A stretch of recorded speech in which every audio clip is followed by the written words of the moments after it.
प्रशस्तदर्शनज्ञान चारित्रप्रतिपादिनं सुरेन्द्रमुकुटाश्लिष्ट पादपद्मांशुकेशरं प्रणमामि महावीर लोकत्रितयमङ्गलम्। मङ्गलं भगवान् वीरो मङ्गलं गौतमो गणी मङ्गलं कुन्दकुन्दाद्यो जैनधर्मोऽस्तु मङ्गलम्।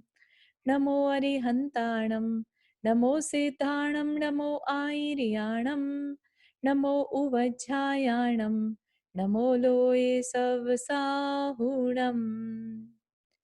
सभी तरह के पापों का त्याग करके 9 बार नमोकार मंत्र पढ़ लें।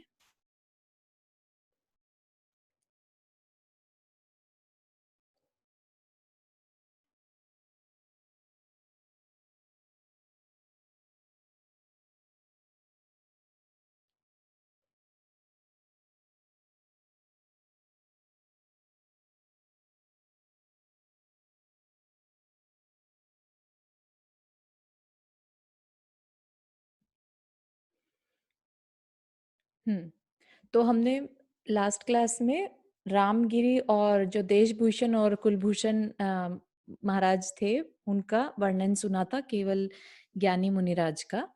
अब हम आगे चलेंगे। 41st पर्व जो है हमारा वो स्टार्ट हो रहा है।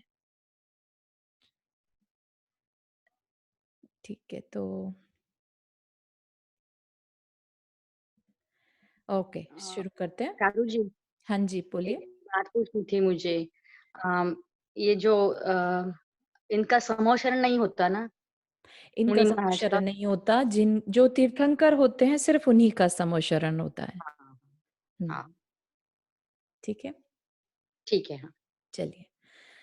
अथ नंतर अब आगे देखते हैं कि रामगिरी से फिर वो निकल गए वहां से भी, क्योंकि उन्हें और आगे जाना है जहां पर भरत का राज्य या भरत की सीमा ना हो। अतनंतर जिन्हें दक्षिण समुद्र देखने की इच्छा थी तथा जो निरंतर सुख भोगते आते थे, ऐसे श्रीमान राम लक्ष्मण सीता के साथ नगर और ग्रामों से व्याप्त बहुत देशों को पार कर नाना प्रकार के मृगों से व्याप्त महावन में प्रविष्ट हुए, है ना, दंडक वन में प्रविष्ट हुए। ऐसे सघन वन में प्रविष्ट हुए जिसमें मार्ग ही नहीं सूझता था। उत्तम मनुष्यों के द्वारा सेवित एक भी स्थान नहीं था।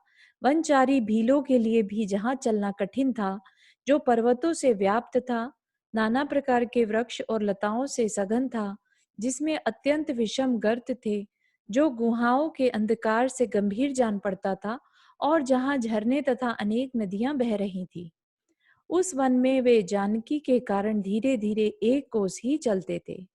इस तरह भय से रहित तथा क्रीड़ा करने में उद्यत दोनों भाई उस कर्णरवा नदी के पास पहुंचे, जिसके की किनारे अत्यंत रमणीय, बहुत भारी तृणों से व्याप्त, समान, लंबे चौड़े और सुखकारी स्पर्श को धारण करने वाले थे। उस कर्णरवा नदी के समीपवर्ती पर्वत किनारे के उन वृक्षों से सुशोभित थे, जो ज्यादा ऊंचे तो नहीं थे पर जिसकी छाया अत्यंत घनी थी तथा जो फल और फूलों से युक्त थे। यह वन तथा नदी दोनों ही अत्यंत सुंदर हैं। ऐसा विचार कर वे एक वृक्ष की मनोहर छाया में सीता के साथ बैठ गए। क्षण भर वहां बैठकर तथा मनोहर किनारों पर अवगाहन करके वे सुंदर क्रीड़ा के योग्य जलावगाहन करने लगे, अर्थात जल के भीतर प्रवेश कर जल क्रीड़ा करने लगे। तो ऐसी जगह पर पहुंच गए जहां मनुष्यों का जाना संभव ही नहीं था, तो जस्ट वो लोग ही थे सिर्फ। तदनंतर परस्पर सुखकारी कथा करते हुए उन सब ने वन के पके मधुर फल तथा फूलों का इच्छानुसार उपभोग किया। वहां लक्ष्मण ने नाना प्रकार की मिट्टी, बांस तथा पत्तों से सब प्रकार के बर्तन तथा उपयोगी सामान शीघ्र ही बना लिया। मतलब कि जो थोड़ा बहुत जो भी वहां से मिल रहा था, मिट्टी, बर्तन, बांस वगैरह, उससे बर्तन बना लिए। इन सब बर्तनों में राजपुत्री सीता ने स्वादिष्ट तथा सुंदर फल और वन के सुगंधित धान के भोजन बनाए। किसी एक दिन अतिथि प्रेक्षण के समय सीता ने सहसा सामने आते हुए सुगुप्ती और गुप्ती नामक दो मुनि देखे। तो चारण रिद्धि मुनिराज सामने से आते हुए दिखाई दिए। वे मुनि आकाशांगण में विहार कर रहे थे, है ना। तो जो पिछली कल की क्लास में बताया था ना, आकाशगामिनी विद्या, तो इन मुनिराज के पास भी आकाशगामिनी विद्या थी, तो ऊपर से आकाश से आते दिखाई दिए।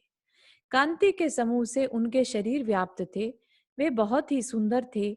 मति, श्रुत, अवधि इन 3 ज्ञानों से सहित थे।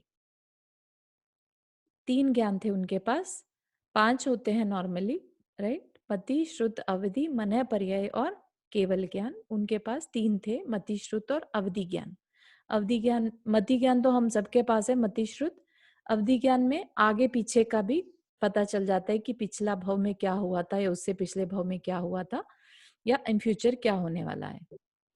दीदी एक क्वेश्चन था, हाँ मैम। अवधि ज्ञान में भी मतलब ऐसे कैटेगरी होती क्या कि मतलब लाइक 2 भाव तक ही पता चलेगा या हाँ, फिर हाँ, हाँ, हाँ, हाँ, हाँ, हाँ, अवधि अच्छा ज्ञान में सबका अलग अलग रहता है? वैरायटी होती है, यस। जितनी ज्यादा रिद्धि होगी उतना ज्यादा पीछे का वो बता पाएंगे।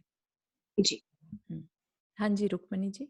हाँ, एक बार चारू जी ये थोड़ा सा बताओगे, मुझे ज्यादा इसकी नॉलेज नहीं है। ये 3 ये बताए और 2 और बताए आपने, हाँ इनका थोड़ा शॉर्ट शॉर्ट में बताओगे कि क्या जी क्या जी चीज जी है? जी, अवधि बिल्कुल। का तो पता है कि भगवानों को अवधि ज्ञान होते, केवल ज्ञानों को केवल ज्ञान में। तो हाँ मति, श्रुत और वो 2 और बताए आपने। हाँ हाँ हाँ हाँ हाँ, तो क्या है कि ये कर्म के भेद हैं बेसिकली। ज्ञानावरण एक कर्म रहता है ना?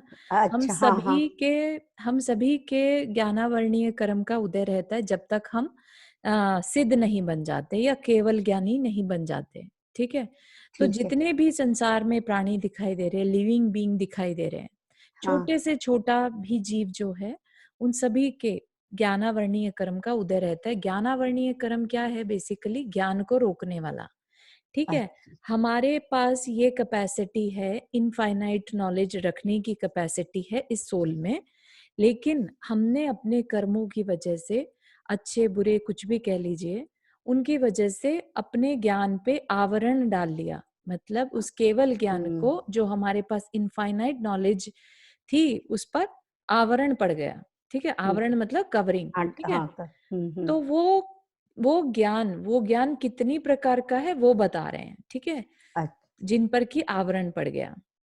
ठीक है? तो आज के टाइम में अगर हमारी बात करें, आप हमारी, आपकी, हमारी, तो 5 में से हमारे पास जो ज्ञान है वो है मति और श्रुत ओनली। ठीक है? ओके। टोटल होते हैं मति, श्रुत, अवधि, मनः पर्यय और केवल, केवल ओके। ज्ञान। ठीक है? मति होता है जो हम बुद्धि यूज करते हैं, ब्रेन ठीक। से हमने कुछ पढ़ा, हमने कुछ समझा, राइट? ठीक है। श्रुत होता है भाव यूज करना, इमोशंस ओके। के साथ चीज को समझना। ठीक ठीक है। है? और अवधि होता है, अवधि मीन्स एक टाइम पीरियड, राइट? कि इसका पिछले भव में या इतने सालों पहले इसने क्या किया था या ओके। क्या करेगा, राइट? हाँ वो जी। अवधि। और ठीक एक है। मनः पर्यय, जैसा कि नाम से ही है, तो वो किसी के मन में क्या चल रहा है ये ओके। जानना, ये भी एक ओके। तरह की नॉलेज है। ठीक ठीक है। है? और इन सब चारों को अगर हम हटा दें, ठीक है, और बाकी जो बचेगा वो केवल ज्ञान।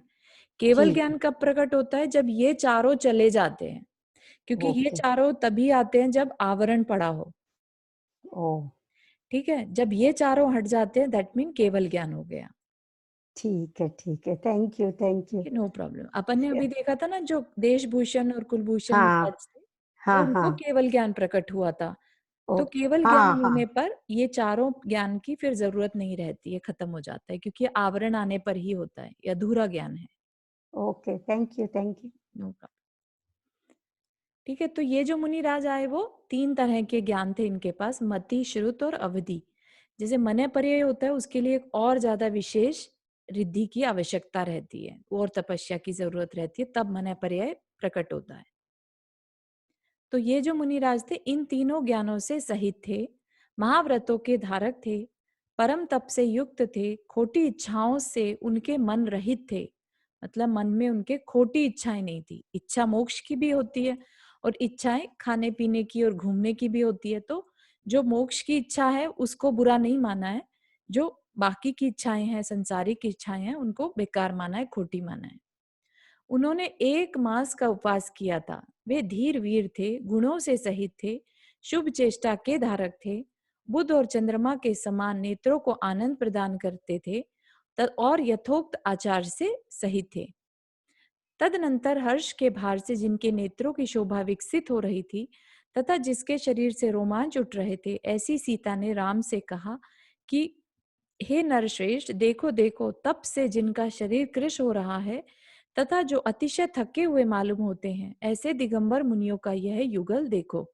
युगल मतलब जोड़ा, है ना। और 1 महीने से उपवास था तो शरीर कृश हो रहा था, उनका शरीर कमजोर हो गया था। राम ने संभ्रम में पढ़कर कहा कि हे प्रिय, हे साध्वी, हे पंडिते, हे सुंदर दर्शने, हे गुणमंडने, तुमने निर्ग्रंथ मुनियों का युगल कहाँ देखा, कहाँ देखा? क्योंकि वो नीचे तो है नहीं ना। तो वह युगल की जिसे देखने से हे सुंदरी, भक्त मनुष्यों का चिर संचित पाप क्षण भर में नष्ट हो जाता है। राम के इस प्रकार कहने पर सीता ने संभ्रम पूर्वक कहा कि ये है, ये है। उस समय राम कुछ आकुलता को प्राप्त हुए। तदनंतर युग प्रमाण पृथ्वी में जिसकी दृष्टि पड़ रही थी, जिनका गमन अत्यंत शांतिपूर्ण था और जिनकी शरीर प्रमाद से रहित थे, ऐसे 2 मुनियों को देखकर दंपति अर्थात राम और सीता ने उठकर खड़े होना, सम्मुख जाना, स्तुति करना और नमस्कार करना आदि क्रियाओं से उन दोनों मुनियों को पुण्य रूपी निर्झर के झरनों झराने के लिए पर्वत के समान किया था। मतलब कि आप आए और हमारे पुण्य की बरसात करें, हमारे ऊपर झरना बहाएं। जिसका शरीर पवित्र था तथा जो अतिशय श्रद्धा से युक्त थी, ऐसी सीता ने पति के साथ मिलकर दोनों मुनियों के लिए भोजन परोसा, आहार प्रदान किया। वह आहार वन में उत्पन्न हुई गायों और भैंसों के ताजे और मनोहर घी, दूध तथा उनसे निर्मित अन्य मावा आदि पदार्थों से बना था। खजूर, इंगुद, आम, नारियल, रसदार बेर तथा भिलामा आदि फलों से निर्मित था। इस प्रकार शास्त्रोक्त शुद्धि से सहित नाना प्रकार के खाद्य पदार्थों से उन मुनियों ने पारणा की। पारणा मतलब कि अपना उपवास खोला। उन मुनियों के चित्त भोजन विषयक गद्रता के संबंध से रहित थे, मतलब कि उनको खाने में, भोजन में आसक्ति नहीं थी। इस प्रकार समस्त भावों से मुनियों का सम्मान करने वाले राम इन दोनों मुनियों की सेवा कर सीता के साथ बैठे ही थे कि उसी समय आकाश में अदृष्ट जनों से ताड़ित दुंदुभी बाजे बजने लगे।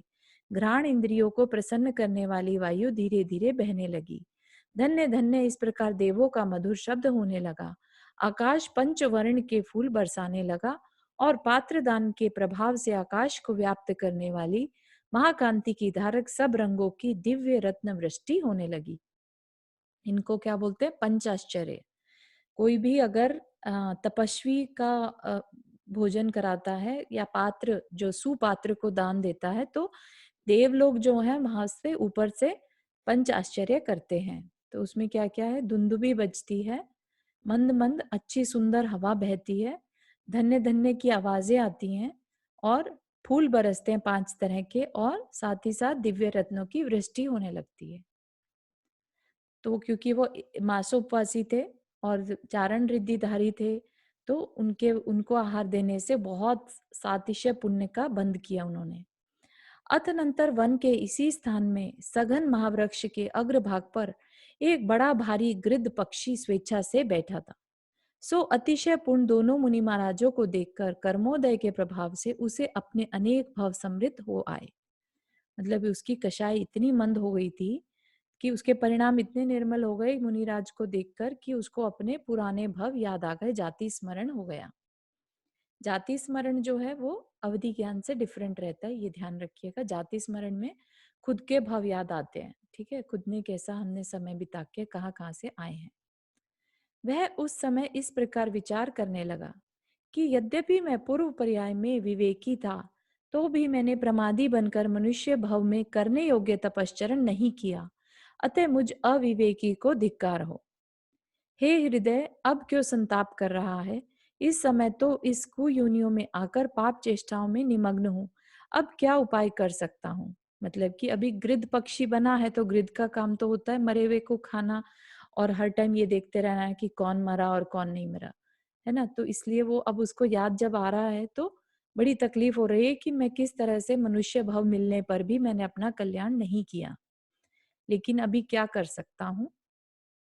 मित्र संज्ञा को धारण करने वाले तथा अनुकूलता दिखाने वाले पापी बैरियों के प्रति हुई मैंने सदा धर्म रूपी रत्न का परित्याग किया है। मोह रूपी अंधकार से व्याप्त होकर मैंने गुरुओं का उपदेश न सुन जिस अत्यधिक पाप का आचरण किया है उसे आज स्मरण करता हुआ ही जल रहा हूँ। है ना? तो अपने को भी अगर आज पता चले कि हमने पिछले भव में ऐसा क्या किया था जिसकी वजह से पंचम काल मिला हमें। हम कहीं पर विदेह क्षेत्र में भी पैदा हो सकते थे जहाँ पर साक्षात तीर्थंकर हैं, राइट? तो हमने कुछ तो गलत किया ही था जो इस दुखी समय में हम उत्पन्न हुए। तो अगर हमें पता चल जाए तो हमें बहुत उस चीज का पश्चाताप होगा कि हमने ऐसा क्यों किया। अथवा इस विषय में बहुत विचार करने से कुछ भी प्रयोजन नहीं है, क्योंकि दुखों का क्षय करने के लिए लोक में मेरी दूसरी गति नहीं है, अन्य उपाय नहीं है। मैं तो सब जीवों को सुख देने वाले इन्हीं दोनों मुनियों की शरण को प्राप्त होता हूँ। इनसे निश्चित ही मुझे परमार्थ की प्राप्ति होगी। तो वो पेड़ पे बैठा हुआ ही सोच रहा है। इस प्रकार पूर्व भव का स्मरण होने से जो परम शोक को प्राप्त हुआ था तथा महामुनियों के दर्शन से जो अत्यधिक हर्ष को प्राप्त था, ऐसा शीघ्रता से सहित अश्रुपूर्ण नेत्रों का धारक एवं विनयपूर्ण चेष्टाओं से सहित वह गृध्र पक्षी दोनों पंख फड़फड़ाकर वृक्ष के शिखर से नीचे आया। यहाँ यह अत्यधिक कोलाहल से हाथी तथा सिंह आदि बड़े बड़े जंतु तो भाग गए, पर यह दुष्ट पक्षी नीच पक्षी क्यों नहीं भागा? तो वहां पर बता रहे कि भाई इतने सारे यहाँ पर आवाजें हो रही थी, सब कोई भी जानवर सब यहाँ से भाग चुके थे, फिर ये पक्षी क्यों नहीं भागा? हाँ माता, इस पापी गृध की दृष्टता तो देखो। इस प्रकार विचार कर जिसका चित्त क्रोध से आकुलित हो रहा था तथा जिसके कठोर शब्दों का उच्चारण था, ऐसी सीता ने यद्यपि प्रयत्न पूर्वक उस पक्षी को रोका था, तथापि वह बड़े उत्साह से मुनिराज के चरणोदक को पीने लगा। चरणोदक को पीने लगा मतलब गंधोदक जो है उनके चरणों का पानी, उसको पीने लगा। चरणोदक के प्रभाव से उसका शरीर उसी समय रत्न राशि के समान नाना प्रकार के तेज से व्याप्त हो गया। अब क्योंकि वो तो मासोपवासी मुनिराज थे, रिद्धिधारी थे, तो उनके चरणों का गंधोदक पीने से उसका शरीर जो है एकदम रत्नों के समान चमकने लगा। उसके दोनों पंख स्वर्ण के समान हो गए, पैर नीलमणि के समान दिखने लगे, शरीर नाना रत्नों की कांति का धारक हो गया और चोंच मूंगा के समान दिखने लगी। तदनंतर अपने आप को अन्य रूप देख वह अत्यंत हर्षित हुआ और मधुर शब्द छोड़ता हुआ नृत्य करने के लिए उद्यत हुआ। उस समय जो देव दुंदुभी का नाद हो रहा था, वही उस तेजस्वी की अपनी वाणी से मिलता जुलता अत्यंत सुंदर साज का काम दे रहा था। मतलब उधर तो देव लोग दुंदुभी बजा रहे थे और इधर ये गृध्र पक्षी नाच रहा है। दोनों मुनियों की प्रदक्षिणा देकर हर्ष अश्रु को छोड़ता हुआ वह नृत्य करने वाला गृध्र पक्षी वर्षा ऋतु के मयूर के समान सुशोभित हो रहा था। गौतम स्वामी कहते हैं कि हे राजन, जिनका यथोचित सत्कार किया गया था, ऐसे दोनों मुनिराज विधि पूर्वक पारणा कर वैडूर्य मणि के समान जो शिलातल था उस पर विराजमान हो गए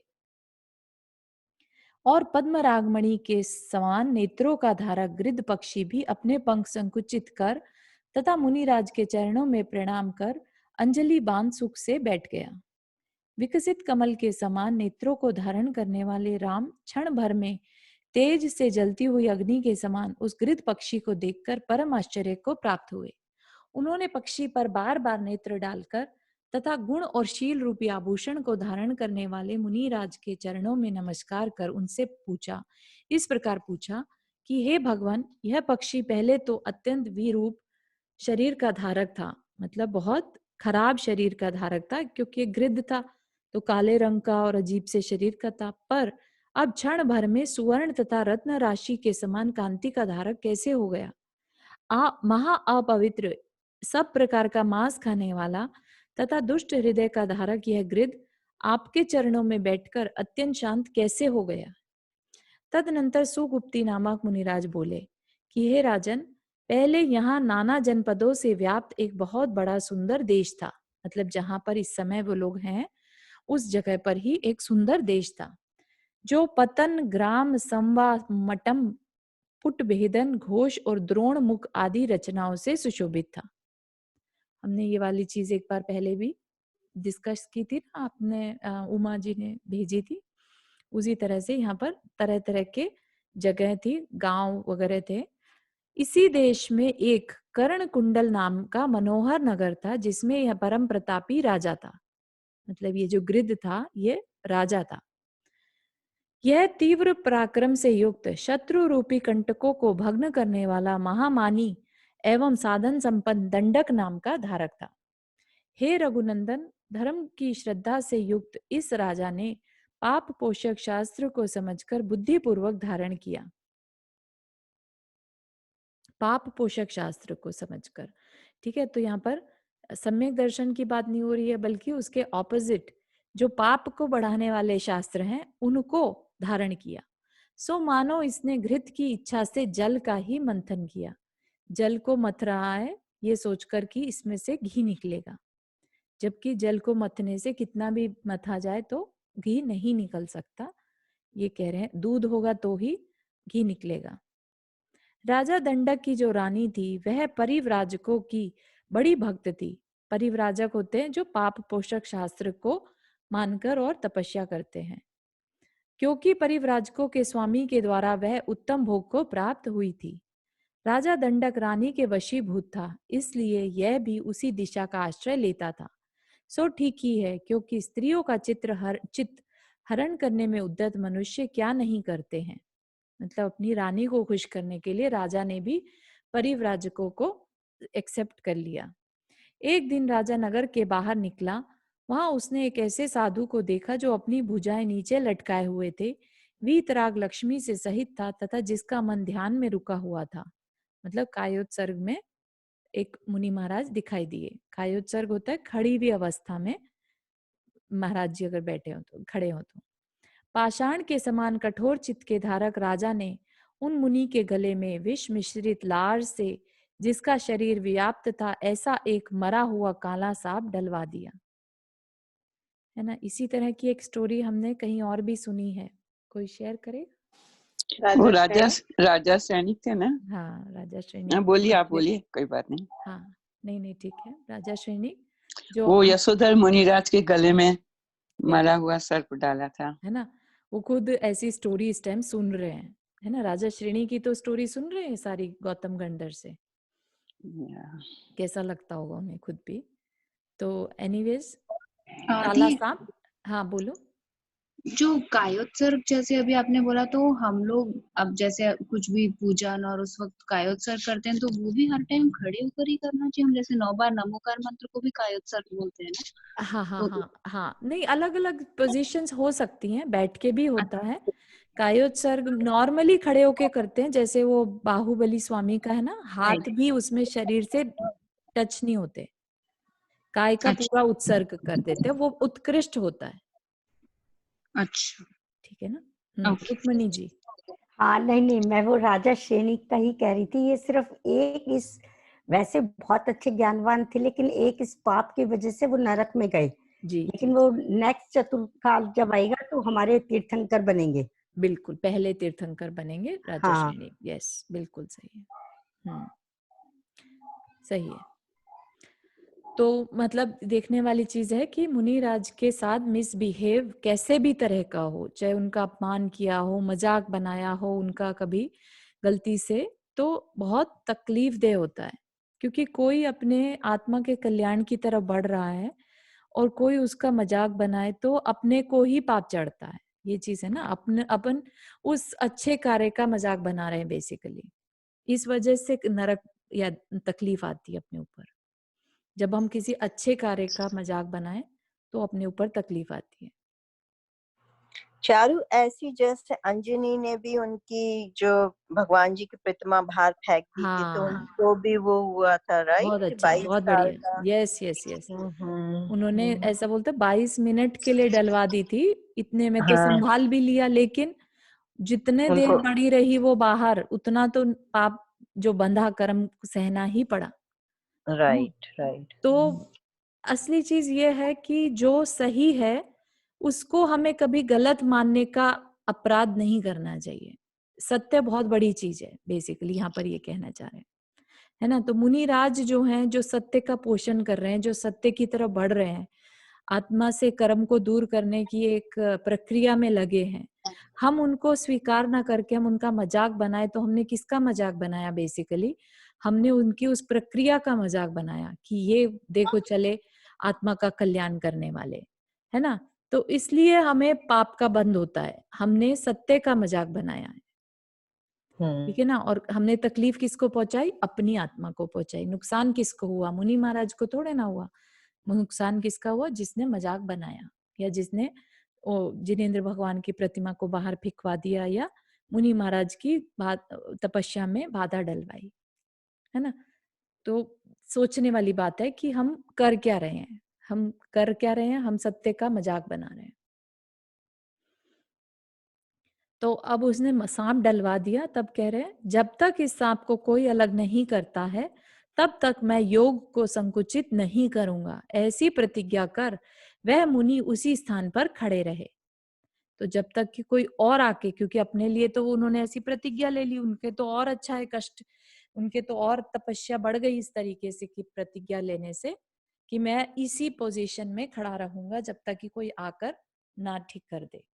तदनंतर बहुत रात्रियां व्यतीत हो जाने के बाद, मतलब एक दिन नहीं, 2 दिन नहीं, कई दिन बीत गए, उसी मार्ग से निकले हुए राजा ने उन महामुनिराज को उसी प्रकार ध्यान आरूढ़ देखा।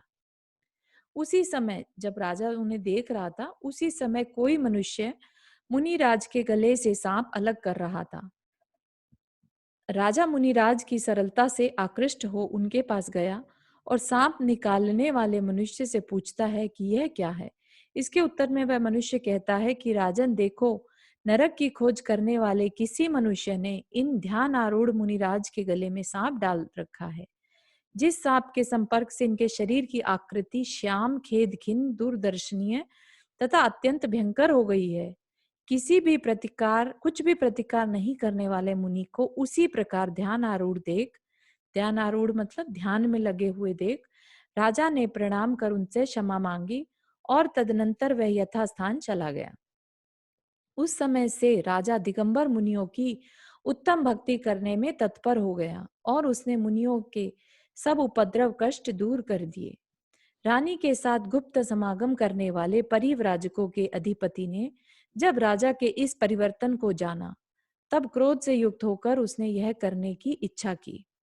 दूसरे प्राणियों को दुख देने में जिसका हृदय लग रहा था, ऐसे उस परिव्राजक ने जीवन का स्नेह छोड़ निर्ग्रंथ मुनि का रूप धर रानी के साथ संपर्क किया। मतलब कि जानबूझ के उसने ऐसा दिखाया ताकि निर्ग्रंथ मुनि की इमेज खराब हो। उसने क्या किया? निर्ग्रंथ मुनि का वेश भरकर रानी के साथ संबंध बनाया। जब राजा को इस कार्य का पता चला, तब वह अत्यंत क्रोध को प्राप्त हुआ।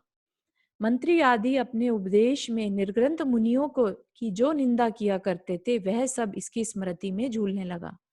मतलब कि वहां पर जितने भी लोग थे सभी अगेंस्ट थे निर्ग्रंथ मुनियों के, तो अब उसको सब कुछ याद आने लगा कि नहीं नहीं, वो ही सब ठीक थे, कि जो आंखों से मैंने देखा है वो सही है, वो झूठा है। निर्ग्रंथ मुनिराज जो थे देखकर उसने सबको उनके जैसा ही समझ लिया। उसी समय मुनियों से द्वेष रखने वाले अन्य दुष्ट लोगों ने भी राजा को प्रेरित किया, जिससे उसने अपने सेवकों के लिए समस्त मुनियों को घानी में पेलने की आज्ञा दे दी। जिससे तेल निकलता है ना, वैसे उसमें पेलने की, घानी में पेलने की आज्ञा दे दी।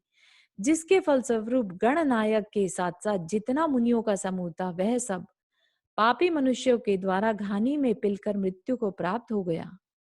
उस समय एक मुनि कहीं बाहर रह गए थे, जो लौटकर उसी नगरी की ओर आ रहे थे। उन्हें किसी दयालु मनुष्य ने यह कहकर रोका कि हे निर्ग्रंथ, हे दिगंबर मुद्रा के धारी, तुम अपने पहले का निर्ग्रंथ वेश धारण करते हुए नगरी में मत जाओ, अन्यथा घानी में पेल दिए जाओगे। शीघ्र ही यहाँ से भाग जाओ। राजा ने क्रुद्ध होकर समस्त निर्ग्रंथ मुनियों को घानी में पिलवा दिया है। तुम भी इस अवस्था को प्राप्त मत हो। धर्म का आश्रय जो शरीर है, उसकी रक्षा करो। तदनंतर समस्त संघ की मृत्यु के दुख से जिन्हें शल्य लग रही थी, ऐसे वे मुनि क्षण भर के लिए वज्र के स्तंभ की भांति अकंप निश्चल हो गए। तो मतलब उन्हें बहुत बहुत ही तकलीफ हुई है सुनने के बाद, और वो क्या हुआ, एकदम से वहां पर ऐसे फ्रोजन टाइप के हो गए। उस समय उनकी चेतना अव्यक्त हो गई थी, अर्थात यह नहीं जान पड़ता था कि जीवित है या मृत। अतनंतर उस निर्ग्रंथ मुनि रूपी पर्वत की शांति रूपी गुफा से सैकड़ों दुखों से प्रेरित हुआ क्रोध रूपी सिंह बाहर निकला। क्या बाहर निकला?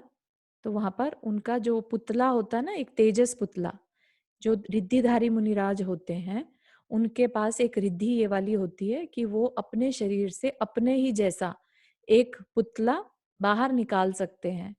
ठीक है, तो वो उनके पास रिद्धि थी ये वाली। तो जब उन्होंने ये सुना ये सब हो रहा है, तो उनको इतना क्रोध आया, इतना क्रोध आया कि उन्होंने वो पुतला छोड़ दिया।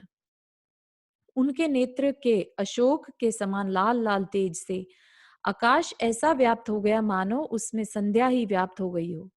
क्रोध से तपे हुए मुनिराज के समस्त शरीर में स्वेद की बूंदें निकल आईं और उसमें लोक का प्रतिबिंब पड़ने लगा। तदनंतर उन मुनिराज ने मुख से हा शब्द का उच्चारण किया। उसी के साथ मुख से धुआं निकला जो कालाग्नि के समान अत्यंत कुटिल और विशाल था। उस धुएं के साथ ऐसी ही निरंतर अग्नि निकली कि जिससे ईंधन के बिना ही समस्त आकाश को दे दीप्यमान कर दिया। तो वो जो पुतला या वो कह सकते हैं, बहुत तीव्र अग्नि एक तरह से सबको जला डाले वो, ऐसी है ना। हमने ऐसी ही द्वारिका नगरी के लिए भी सुनी थी ना। कौन से मुनिराज थे वो जिन्होंने द्वारिका जला दी थी? द्वीपायन मुनि, है ना। उनके भी शरीर से इसी तरह से पुतला निकला था क्रोध में आने के बाद। तो फिर क्या कह रहे हैं, क्या यह लोक उल्काओं से व्याप्त हो रहा है, या ज्योतिष्क देव नीचे गिर रहे हैं, या महाप्रलय काला पहुंचा है, या अग्निदेव कुपित हो रहे हैं? हाय माता, यह क्या है? यह ताप तो यह अत्यंत दुस्सहल है। ऐसा लगता है जैसे वेगशाली बड़ी बड़ी संडासियों से नेत्र उखाड़े जा रहे हैं। यह अमूर्तिक आकाश ही घोर शब्द कर रहा है, मानो प्राणों के खींचने में उद्यत बांसों का वन ही जल रहा है। इस प्रकार अत्यंत व्याकुलता से भरा यह शब्द जब तक लोक में गूंजता है, तब तक उस अग्नि ने समस्त देश को भस्म कर दिया। उस समय न अंतःपुर, मतलब कि न महल, न देश, न नगर, न पर्वत, न नदियां, न जल जंगल और न प्राणी ही शेष रह गए थे। महासंवेग से युक्त मुनिराज ने चिरकाल से जो तप संचित कर रखा था, वह यह सबका शब्द क्रोधाग्नि में दग्ध हो गया, जल गया। फिर दूसरी वस्तुएं तो बचती ही कैसे। तो सारा जो वहां पर उसकी जगह अब क्या बन गया, वो वन बन गया। वह स्थान पहले क्या था, एक देश था, लेकिन एक मुनिराज के क्रोध के कारण वो पूरा भस्म हो गया। यह दंडक देश था तथा दंडक ही यहाँ का राजा था, इसलिए आज भी यह स्थान दंडक नाम से ही प्रसिद्ध है। बहुत समय बीत जाने के बाद यहाँ की भूमि कुछ सुंदरता को प्राप्त हुई और ये वृक्ष, पर्वत, नदियां दिखाई देने लगी हैं। उन मुनि के प्रभाव से यह वन देवों के लिए भी भय उत्पन्न करने वाला है। फिर विद्याधरों की तो बात ही क्या है। आगे चलकर यह वन सिंह, अष्टापद आदि क्रूर जंतुओं, नाना प्रकार के पशु पक्षी तथा अत्यधिक जंगली धान्यों से युक्त हो गया। आज भी इस वन की प्रचंड दावानल का शब्द सुनकर मनुष्य पिछली घटनाओं का स्मरण कर भयभीत होते हुए कांपने लगते हैं। राजा दंडक बहुत समय तक संसार में भ्रमण कर दुख उठाता रहा। अब गृध पर्याय को प्राप्त हो इस वन में प्रीति को प्राप्त हुआ है। तो वही राजा खूब सारी योनियों में भटकता भटकता क्या बन गया, आज गृध बन गया।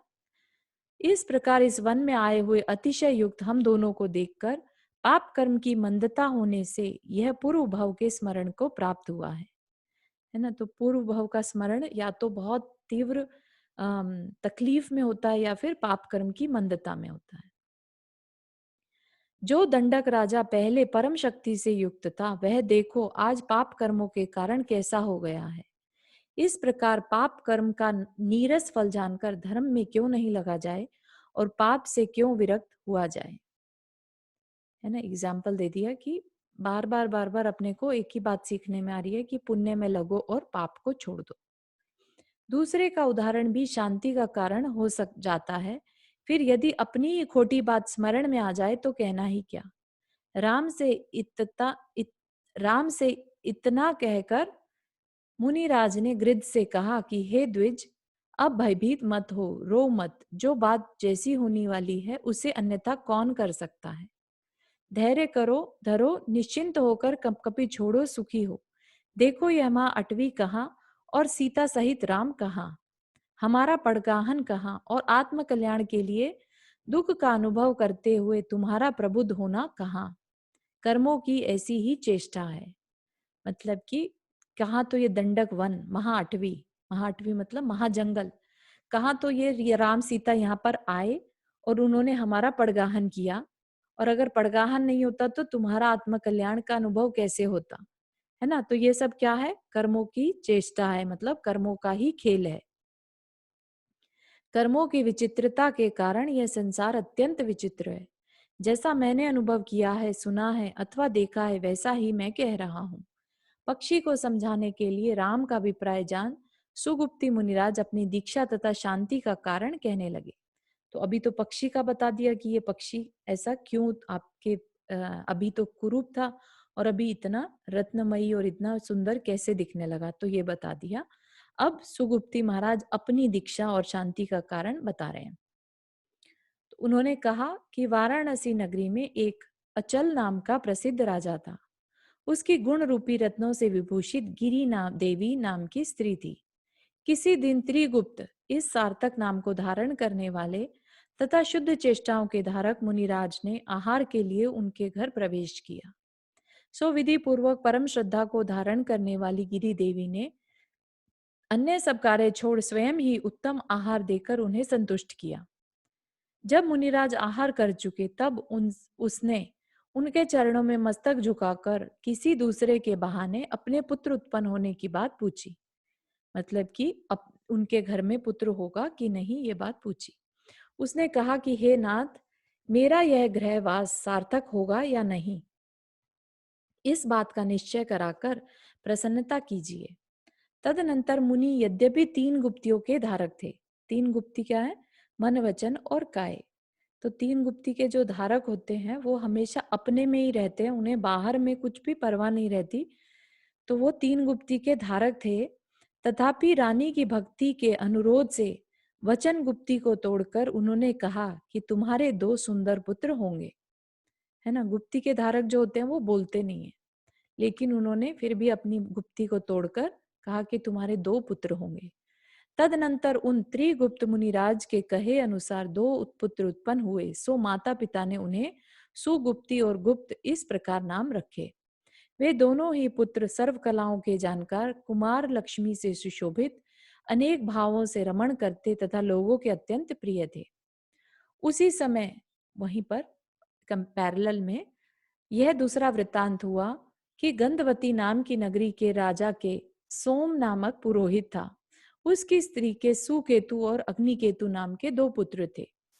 उन दोनों ही पुत्रों में अत्यधिक प्रेम था। उन प्रेम के कारण बड़े होने पर भी वे एक ही शैया पर सोते थे। समय पाकर सुकेतु का विवाह हो गया। जब स्त्री घर आई तब सुकेतु यह विचार कर बहुत दुखी हुआ कि इस स्त्री के द्वारा अब हम दोनों भाइयों की शैया पृथक पृथक की जा रही है। इस प्रकार शुभ कर्म के प्रभाव से प्रतिबोध को प्राप्त हो सुकेतु अनंत वीर्य मुनि के पास दीक्षित हो गया। ठीक है, तो सुकेतु से सहन नहीं हुआ, उसको कर्म का बोध हुआ कि क्या खेल है ये कर्म का, तो उसने दीक्षा ले ली। भाई के वियोग से अग्निकेतु भी बहुत दुखी हो धर्म संचय करने की भावना से वाराणसी में उग्र तापस हो गया। तो एक ने तो दीक्षा ले ली और दूसरे ने तापस, जो हमने पहले भी जाना था ना, तापस जो बिना अपने को जाने और तपस्या करने में लग जाए, वो तापस। स्नेह के बंधन से बंधे सुकेतु ने जब भाई के तापस होने का समाचार सुना तब वह उसे समझाने के अर्थ जानने के लिए उद्यत हुआ। मतलब मुनि बनने के बाद भी सुकेतु को ये था कि मेरा भाई गलत दिशा में जा रहा है, तो मैं उसको समझाता हूँ। जब वे जाने लगे तब गुरु ने उससे कहा कि हे सुकेतो, तुम अपने भाई से यह वृत्तांत कहना जिससे वह शीघ्र ही उपशांत हो जाएगा, क्योंकि वो तो तापस है और अगर उसे कुछ भी कहा जाएगा कि तुम गलत कर रहे हो तो वो और भड़क जाएगा। तो उस गुरु ने पहले से ही ये बात समझकर कि वो भड़के ना, उसके लिए उन्हें एक उपाय बताया। तो पूछते हैं सुकेतु कि हे नाथ, वह कौन सा वृत्तांत है? इस प्रकार सुकेतु के कहने पर गुरु ने कहा कि दुष्ट भावना को धारण करने वाला तेरा भाई तेरे साथ वाद करेगा। ठीक है, आर्ग्यूमेंट होगा। सो जिस समय तुम दोनों वाद कर रहे होगे उस समय गौर वर्ण शरीर को धारणा करने वाली एक सुंदर कन्या 3 स्त्रियों के साथ गंगा आएगी। तो एक तरह से वो जो मुनिराज है अनंत वीर्य, वो अवधि ज्ञानी है, उन्हें सब पता है कि क्या होगा। वह दिन के पिछले प्रहर में आएगी तथा विचित्र वस्त्र को धारण कर रही होगी। इन चिन्हों से उसे जानकर तुम अपने भाई से कहना कि यदि तुम्हारे धर्म में कुछ ज्ञान है तो बताओ, इस कन्या का क्या शुभ अशुभ होने वाला है, मतलब इस कन्या का आगे पीछे क्या है। तब वह अज्ञानी तापसी लज्जित होता हुआ तुमसे कहेगा कि अच्छा तुम जानते हो तो कहो। यह सुनकर तुम निश्चय से सुदृढ़ हो कहना कि इसी नगर में एक संपत्तिशाली प्रवर नाम का वैश्य रहता है, यह उसी की लड़की है तथा रुचिरा नाम से प्रसिद्ध है। यह बेचारी आज से तीसरे दिन मर जाएगी और कंबर नामक ग्राम में एक विलास नामक वैश्य के यहाँ बकरी होगी।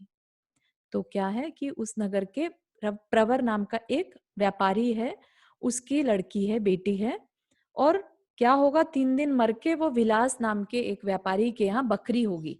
ठीक है, बकरी के बच्चा होगा तो बकरी होगी। ये भेड़िया उस बकरी को मार डालेगा, जिससे गाडर होगी, फिर मरकर उसी के घर भैंस होगी और उसके बाद उसी विलास के पुत्री होगी।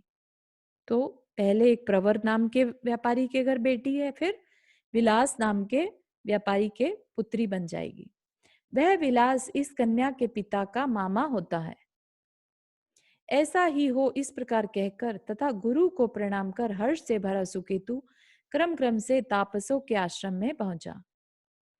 गुरु ने जिस प्रकार कहा था उसी प्रकार उस कन्या को देखकर सुकेतु ने अपने भाई अग्निकेतु से कहा, और वह सब का सब वृतांत उसी प्रकार अग्निकेतु के सामने आ गया, अर्थात सच निकला। तदनंतर वह कन्या जब मरकर चौथे भव में, है ना, जब भैंस से भी बन गई और उसके बाद वहां पर विलास के घर पुत्री बन गई, चौथे भव में विलास के विदुरा नाम की पुत्री हुई, तब प्रवर नामक सेठ, जो उसका पहले का पिता था, सेठ ने उस सुंदरी की याचना की और वह उसे प्राप्त भी हो गई। तो मतलब अगले भव में उसकी बेटी ही उसकी क्या बन गई, पत्नी। जब विवाह का समय आया तब अग्निकेतु ने प्रवर से कहा कि यह कन्या भवांतर में तुम्हारी पुत्री थी, मतलब पिछले भव में ये तुम्हारी पुत्री थी। यह कहकर उसने कन्या के वर्तमान पिता विलास के लिए भी उसके वे सब भव कह सुनाए। उन भवों को सुनकर कन्या को जाति स्मरण हो गया, मतलब अत्यंत दुख में उसको जाति स्मरण हो गया, जिससे संसार से भयभीत हो उसने दीक्षा धारण करने का विचार कर लिया। इधर प्रवर ने समझा कि विलास किसी छल के कारण मेरे साथ अपनी कन्या का विवाह नहीं कर रहा है, इसलिए दूषित अभिप्राय को धारण करने वाले प्रवर ने हमारे पिता की सभा में विलास के विरुद्ध अभियोग चलाया, परंतु अंत में प्रवर की हार हुई। कन्या अरिका पद को प्राप्त हुई और अग्निकेतु तापस दिगंबर मुनि बन गया। तो उसने तापस पद छोड़ दिया और दिगंबर मुनि बन गया। वृतांत को सुनकर हमने भी विरक्त हो अनंत वीर्य नामक मुनिराज के समीप, हमने भी मतलब कौन कहानी सुना रहा है, ये सुगुप्ती और गुप्ती, 2 मुनिराज जो आए थे ना, वो सुना रहे। हमने भी विरक्त होकर अनंत वीर्य नामक मुनिराज के समीप जिनेन्द्र दीक्षा धारण कर ली। इस प्रकार मोही जीवों से संसार की संतति को बढ़ाने वाले अनेक खोटे आचरण हो जाया करते हैं। यह जीव अपने किए हुए कर्मों के अनुसार ही माता पिता, स्नेही मित्र, स्त्री, पुत्र तथा सुख दुख आदि को भव भव में प्राप्त होता है ना। तो आज हमारा कोई भी मित्र है या शत्रु है, ये सारी चीजें हमारे पिछले भव के अनुसार चलती आ रही हैं, ये हमें समझना चाहिए। ठीक है, आज के लिए इतना ही रखें। किसी को कोई प्रश्न?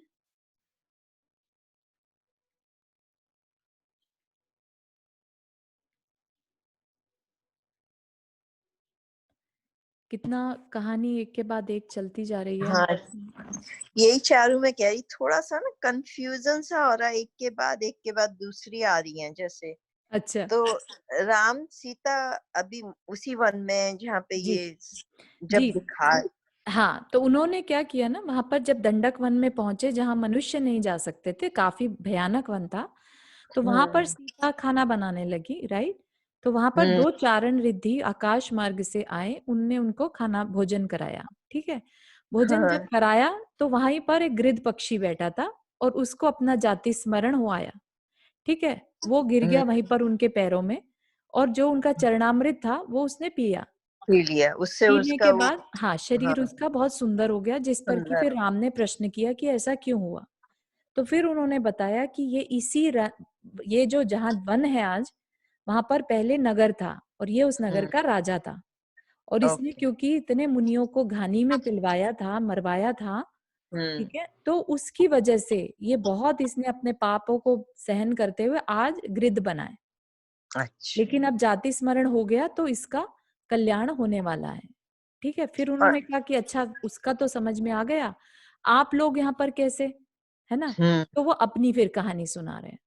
अच्छा अच्छा अच्छा। ठीक है ना?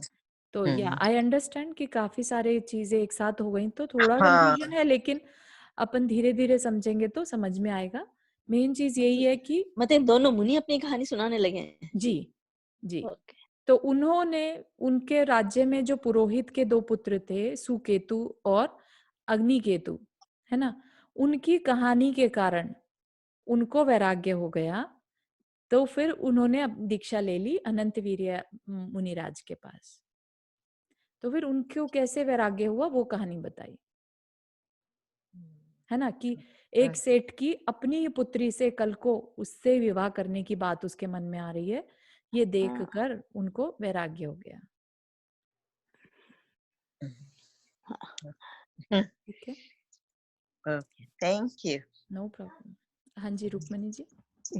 चारू, मैं ये सोच रही हूँ कि जी अच्छा है कि इस भव में तो कुछ पता नहीं लगता, किसी को वैराग्य तो होता नहीं, लेकिन पता लग जाए कि भव में पहले क्या थे और अब क्या है, बड़ी प्रॉब्लम हो जाएगी।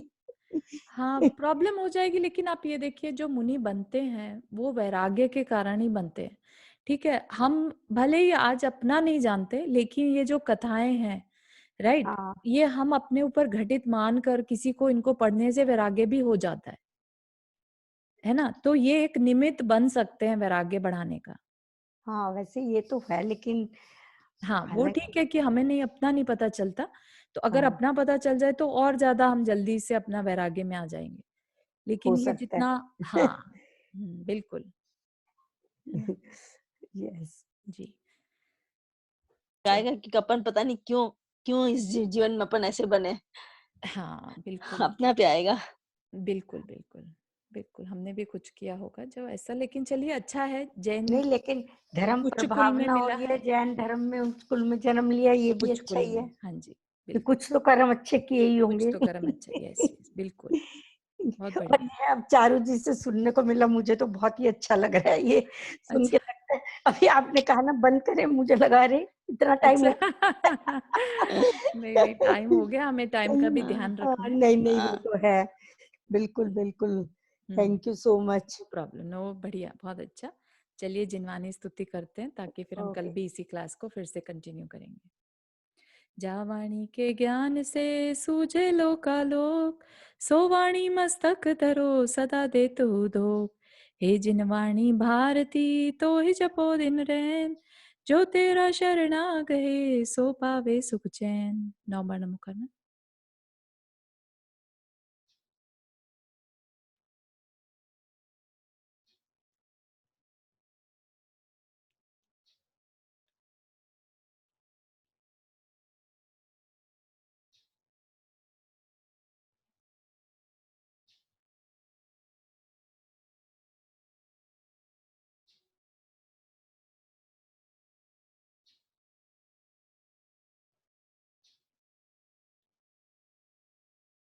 चलिए सभी को जय जिनेन्द्र। जय जय जिनेन्द्र।